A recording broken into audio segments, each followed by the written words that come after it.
A new day on the farm, and it's time to get to work. Our Massey Ferguson MF8570 begins harvesting sorghum on field 8, while the 9RX starts plowing field 9, merging it into field 6 and 7. This means we now have two dedicated grass fields, fields 2 and 5, which should be more than enough for our needs. Merging fields allows for more efficient management and better crop rotations. Have you ever combined fields in your own farming operations? Let us know in the comments. As the MF fills up, the 8R with the grain cart arrives to collect the harvested sorghum. Meanwhile, the 9RX transitions into seeding canola on field 6, which was previously treated with lime to ensure optimal soil pH. Canola is a versatile and profitable crop, often used for oil production and animal feed. What's your favorite crop to grow? The 9RX continues seeding canola on field 6, while we take a moment to discuss this crop. Canola has deep roots, helping to improve soil structure and prevent erosion. Plus, it's an excellent rotational crop that can naturally suppress weeds. Speaking of weeds, do you use crop rotation in your fields, or do you prefer herbicides to keep things under control? The MF empties its third load into the grain cart, signaling great progress on field 8. The semi-truck with trailer arrives at the field, ready to take the harvested sorghum to storage. For efficient unloading, the 8R lines up in reverse to position itself properly.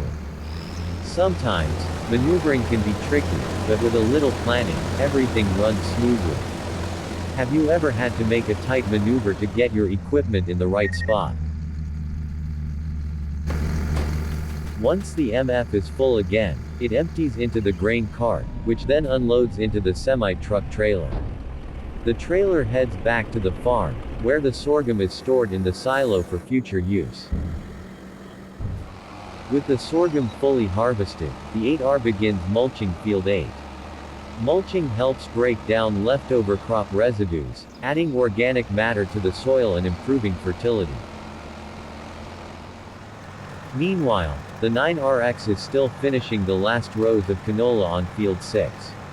Mulching is one of those tasks that people either love or hate. Do you think it's worth the extra step?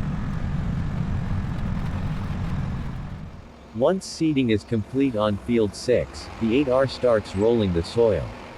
Rolling helps press seeds into the ground, ensuring better germination and moisture retention.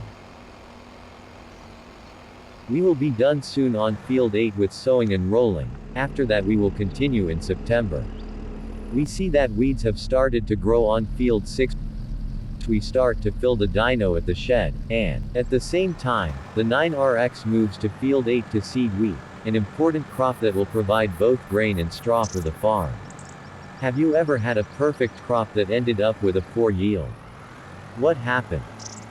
With the fields prepared, the dyno self-propelled sprayer begins applying herbicide on field 6, keeping weeds under control before the canola has a chance to establish. Meanwhile, the 9RX continues seeding wheat on field 8. Herbicide application is a crucial step. Too early, and it won't be effective. Too late, and weeds might already affect the yield. What's your go-to strategy for weed management?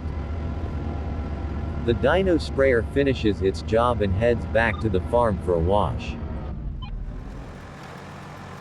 At the same time, the 9RX completes seeding on field 8, while the 8R begins rolling the field to finalize seed-to-soil contact. Once everything is done, both tractors are washed and parked. We take a moment to check on our corn field, which is looking promising. Will it be a strong harvest this year? Only time will tell. That's it for today's work. We check mark harvested sorghum on field 8. Check mark merged fields 6 and 9, then seeded canola. Check mark transported and stored sorghum. Check mark seeded wheat on field 8. Check mark applied herbicide and rolled the fields. With everything in place, next time we'll focus on fertilizing and expanding our operations even further. What do you think about today's work? Let us know in the comments. And if you haven't already, hit that like button and subscribe to stay updated on our farming journey.